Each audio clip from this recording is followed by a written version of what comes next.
This is NEGOTIATEx TV. Hey everyone, thanks for joining us on the NEGOTIATEx podcast. We are continuing our conversation with Travis Cyphers, an Army officer and West Point negotiations professor. If you haven't already checked out part A of this episode, be sure to do that first. Let's jump in the conversation with Jay. Before we start today's episode, just need to let you know that, that these are the views of Major Travis Cyphers and not that of the Army. So the West Point Negotiation Project, it was established in 2009 to serve as the outreach that we kind of already discussed. But what are some of the other things that y'all are doing? Just because I think it's so great to highlight the different opportunities that the military members have for access. In my role as the director of the West Point Negotiation Project, honestly, I'm inundated with requests to support negotiation training from all different types of units. So I do a lot of outreach to military units to teach negotiation principles. And most of those, to be honest, are with our advisors. So whether it's the civil affairs community, which I think we're going to talk about a little bit, the special forces community, or our security force assistance brigades, going to those units that are getting ready to step out the door where they're going to have to negotiate, right, with foreign partners that they can't necessarily order around on their training, how they're training, and what implementation looks like. The event that I'm honestly proudest of, though, is the West Point Negotiation Project Cadet Workshop. And so it's something that Aram started while he was here and has grown over by different directors of this project, but COVID could have honestly killed. The 2020, we canceled the workshop because of COVID, and in 2021, we ran it here, but with just USMA cadets, and it was a much more scaled down version. As we discussed in my intro, I'm not a West Point graduate. I'm a commissionee from an ROTC university, University of Wisconsin-La Crosse, a very small regional campus that so many of these opportunities that ROTC cadets just pale in comparison to what's available here at USMA to West Point cadets. And very passionately, I pushed to reinvigorate this workshop. So last year, we were able to bring almost 100 cadets together, about 50 USMA cadets, and then 47 ROTC and Air Force cadets attended. And I was really excited to provide this to give an opportunity to these ROTC cadets, and an opportunity I would have never seen as I was going through my cadet experience. The event was great because it exposed cadets from different commissioning sources who are going to be future officers together in the United States Army, but might not understand what other people's experience looks like. We brought them here to West Point. We put them through a 2.5-day immersive experience in negotiation, and we're able to get some pretty amazing resources for it. So this last year, Adam Silver, the commissioner of the NBA, came in, was our keynote speaker, and he was phenomenal. So much about what he talked about, especially the negotiations they have with the Basketball Players Association and the union for the players, how they think about those negotiations, preparation for them, how they build consensus and build relationship. You can see that the NBA it has a better relationship with its union today than baseball and the NHL, and particularly baseball, who almost lost its season this year because of their negotiation with the players. So those two things, going out to units and then running that workshop, I think have just been phenomenal opportunities that I've been really proud and happy we could keep going. And I will just make sure, again, in terms of kind of a link for undergraduates that are interested, and ROTC students that want to reach out, how they can contact you. Building off that, you've also last couple of years led a team that's competed in the National Undergraduate Negotiation Competition. Yeah, we have. Can you tell us a little bit about that? Because I think it's an interesting thing that a lot of people don't know about. So Baylor has hosted this National Undergraduate Negotiation Competition each of the last few years. COVID, like everything in life, interrupted it for 1 year, but last 2 years I've been able to take cadets to participate, last year in person. And what's fantastic about it is I've taken cadets from my course, and the cadets, by the time they get to that competition, they can understand preparation. They can think through my interest and the other party's interest. How do we find joint options, and how do we find legitimacy both in the case and through research? But what's really different and exciting about that is to see them work through negotiation strategy. So if this, as we lay out the simulation, they're given a negotiation simulation and rules they're going to try to meet the interests of that person in the role, working through with them on, all right, if this interest is what is most important to the other party, what are the options we have to focus on? If that's number one, but if it's this other thing over here, that's number one, how does that shape the negotiation? What do we want to bring up? And then talking through, what do we want to present first? What way do we want to present it? That negotiation strategy aspect has been so fun to get into that depth with cadets that when I have 66 cadets in class, I just can't get to that level in each negotiation with them. But taking cadets there to compete with has been fantastic. And then obviously, as Baylor brings all these there's 20 some teams last year, I had opportunities to meet with all those professors and how do they teach negotiation? What cases do they use? How do they structure their course? It's been both extremely rewarding to see cadets be successful there, but then just my own learning and understanding as well. The things you just described, we all, the three of us could probably say we learned that much later in our professional careers. Oh my gosh, yes. Right? I would challenge any listener and tell me that you were learning that thought process when you were 20, 22 years old. Yeah, 22-year-old Travis, I promise you, was not doing that. Neither was I. Hey, listen, you've now led the negotiation project for over 3 years. I believe that makes you the longest tenured director. I was for 2.5 years, so I hand off the title to you, my friend. So I think the cool thing about that being there for so long now is you've probably seen a lot of things change. You're seeing, some relationships kind of develop and really bear fruit. What sort of changes are you seeing as you work both at West Point, also your outreach with military units, especially now that we've left Afghanistan, maybe the world shift and focus is a little different. How are you seeing changes in terms of application of negotiation skills or the context in which our future leaders are going to need to negotiate? Yeah. So first, I feel like I have to address the tenure point, and let's hope that that's a good thing. I'm not quite sure right now. But to be honest, it's been an incredible honor. I tell people all the time that my life is fundamentally different, and I think about problems differently because of this job. And as I go on, you're a decade removed from this role, Aaron. I'm not to age you in any way, but boy, right, like I can pull out the cane or something here. But your involvement in this topic is so shaped by your experience here in this role, right? Continuing forward and going forward, the rest of my life is going to be shaped by having been here this long in this role. Your question's an interesting one, and it's one I've thought a lot about over the last 3 years. I grew up in an army fighting counterinsurgency fights, an army that was in Iraq and in Afghanistan. And as you're well aware, because you did it, right? WPNP was founded to help officers and NCOs in Iraq and Afghanistan better negotiate with our civilian counterparts there, our foreign partner forces, and our military partners there. And as an army, we have fundamentally shifted, as DoD, we've fundamentally shifted back to a near peer competition.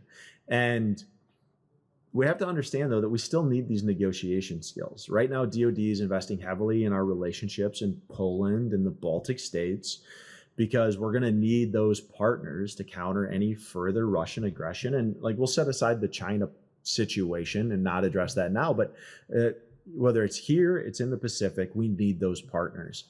And that means that there's going to be an officer on the ground working with a NATO counterpart or another foreign counterpart that still needs to understand how to build consensus, how to influence up, which we talked about earlier, and achieve outcomes when they can't force or coerce our partners to do so. And by definition, that is a negotiation. How am I going to get you to outcomes that are beneficial for both of us, that meet your concerns, that meet your motivations, and still meet the mission that I've been tasked to do? I would say that also in addition to it, that the shift away from Iraq and Afghanistan has generated a significant demand signal from our advisor units, whether that's civil affairs, special operations forces, security force assistance brigades, because their mission has gone back to a much more traditional role of building partner capabilities and are less focused on direct contact missions.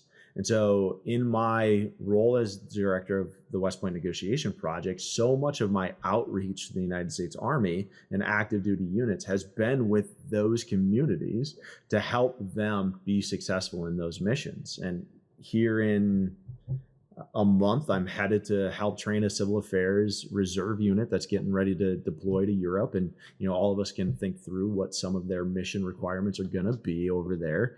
And in the spring, I'm headed to do some work with some special forces units that are going to be doing very similar missions, but in a different part of the world, and how to help them be successful when success is helping our partners be successful, not necessarily any actions that they're doing themselves. Yeah, the concept of by, with, and through, right? Which has a nice translation even to the corporate world as we work with a supplier or someone else, a client, a customer, and we're equally concerned about their success, because that greater success for them is greater success for us. Yep, absolutely agree. So I know that you already highlighted the NBA commissioner coming to speak to the cadet workshop, but what are some other highlights of the program, either from training other military units as you kind of highlighted, or any writing, any other speakers that you've been able to bring into the program? I think I'll tackle that question on two different ways. The first, very luckily, I think the greatest impact I've been able to have in this role, and this is not meant to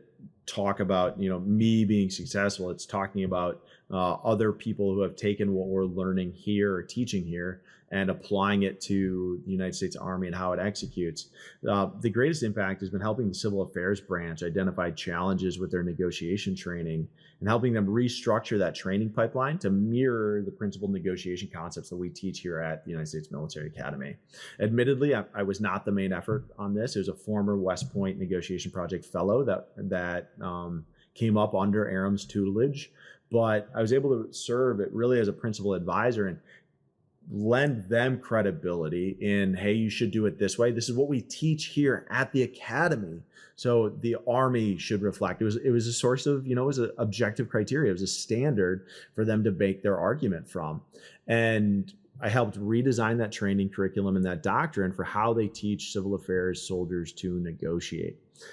Their mission, especially in today's world of soft competition, is so important. They're really managing that civil military relationships for the United States Army. And you can imagine in both Eastern Europe and, in the Caucasus region and in Southeast Asia, where those responsibilities are so important as we compete, right, with other near peer or peer competitors. And to be able to help redesign that, to give some legitimacy to it, and then to go teach the first couple of courses down there was a really good opportunity that I'm very grateful we could do. Beyond that, what's truly amazing about being at West Point is the people who are just willing to give their time to come in and talk with cadets. And as soon as an introduction is made to somebody that has some true experience in negotiation field, and I say, would you be interested in talking with cadets? Everybody's immediately on board. It's pretty amazing. I don't have to sell anything. It's been fantastic. Yeah.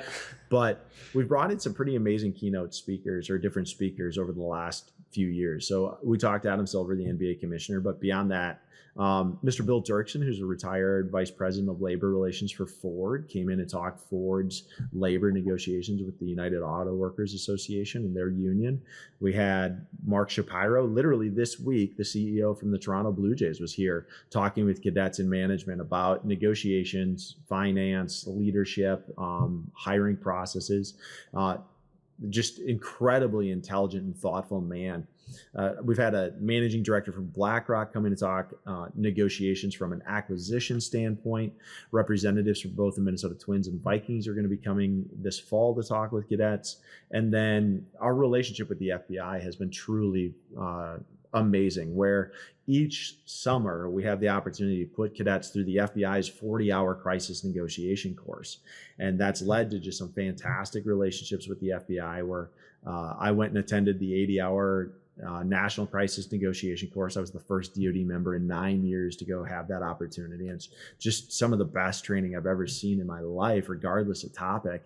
And then we're taking cadets down there in 10 days, actually, to go interact with the FBI's Crisis Negotiation Unit. And how do they interact and work with the FBI's hostage rescue team so that domestically they can solve really complex problems without having to do it lethally. And so just incredible opportunities and people being so willing to give their time here to cadets. That's a marvelous relationship, by the way, kind of a premier relationship with the FBI. I mean, that one goes back well over a decade now, and you've just matured it so nicely with what you're describing.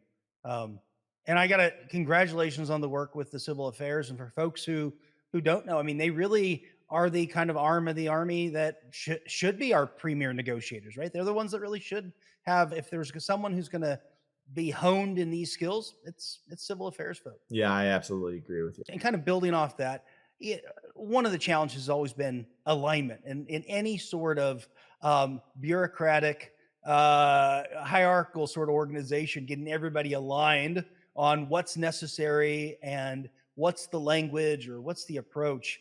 And that problem has gone back for years on negotiation. Where do you still see opportunities or challenges with regards to making negotiation a core organizational competency within the military? What work are you still tackling? Because I know you're not resting yet. You're still leaning forward. Unfortunately, Aaron, a lot of the work that you were trying to influence a decade ago, it still exists now. Those problems still exist. And Mark Shapiro had a great quote this week while he was here visiting me. I expressed how thankful I was. I had done some work with a private organization, and the senior leader was there the entire time, like very senior leader in the organization. And it surprised me because I have problems getting senior leaders in the Army into the room when I'm running these unit trainings. And Mark said that leaders assume they can negotiate well because they are leaders. And negotiation is a process, and anything that is a process can be improved. So the units that I train leave so much more prepared to negotiate with their foreign counterparts. And it's not because of my skill or not because I'm some incredible teacher, but it's because negotiation really is a process, and it is a skill that can be learned, developed, and improved.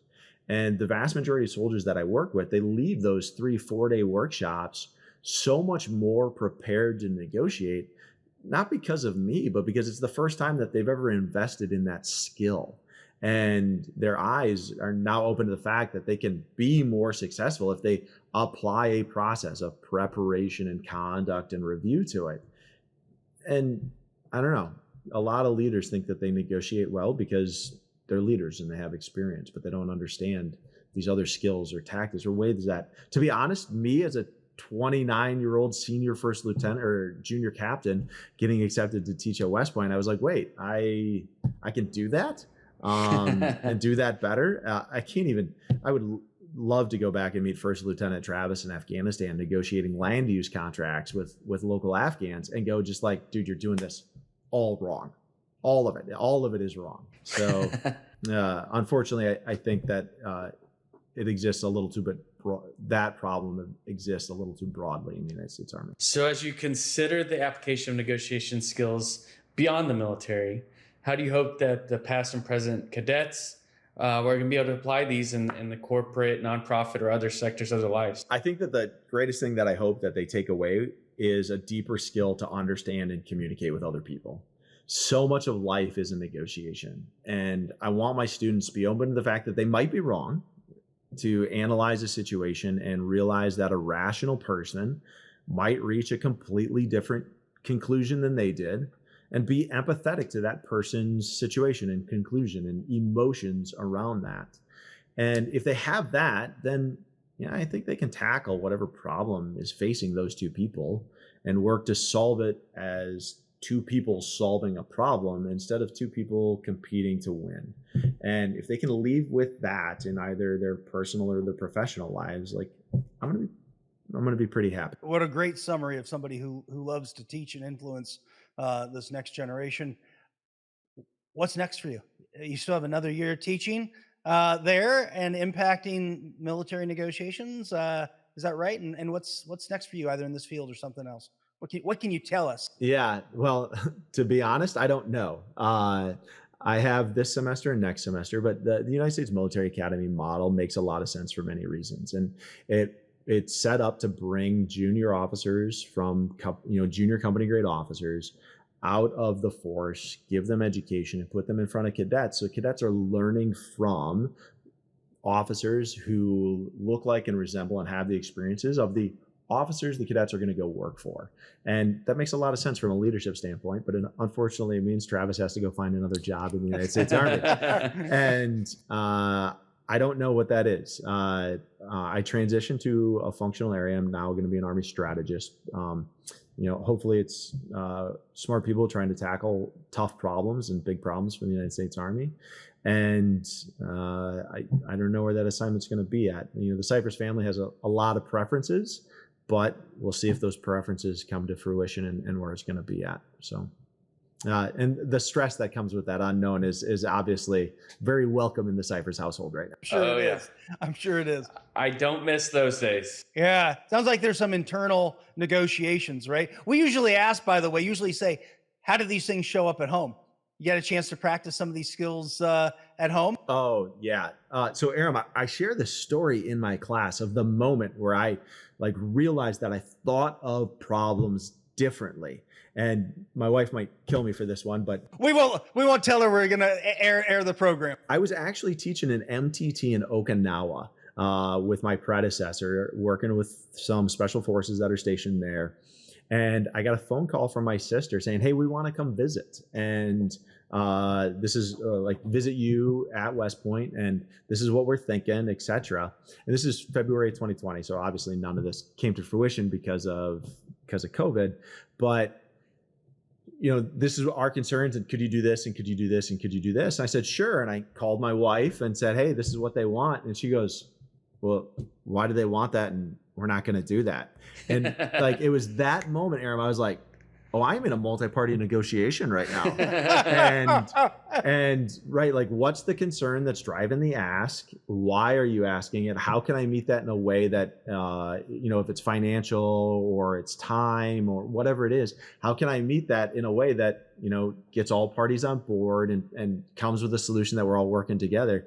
But it was a light bulb moment, Aram, where I was just like, oh yeah, this is a negotiation, and I can take all of these things that I have learned and try to do this one better instead of just getting into an argument with my wife and then losing. And so, at home, it's changed a lot.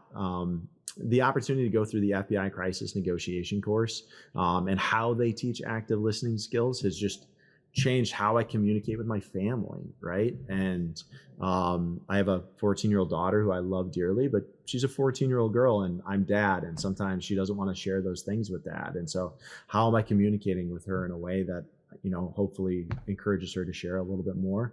Yeah, these things have changed my behavior at home even. So humbly said. Thanks, Travis, for sharing that. And good on you for recognizing you were in a negotiation in that moment with your wife. That's half the battle, is recognizing, this is a negotiation. Let me think let me just slow the process down for a moment, right? And think about what I should do. So Travis, that's going to have to be a book that you're going to have to write, because Gary Nessner, me, Aram, none of us have ever had success with negotiating with our spouses. So I think you're the first guest that we've had on the podcast that's at least been successful in that realm. So you got to share your secrets in a book.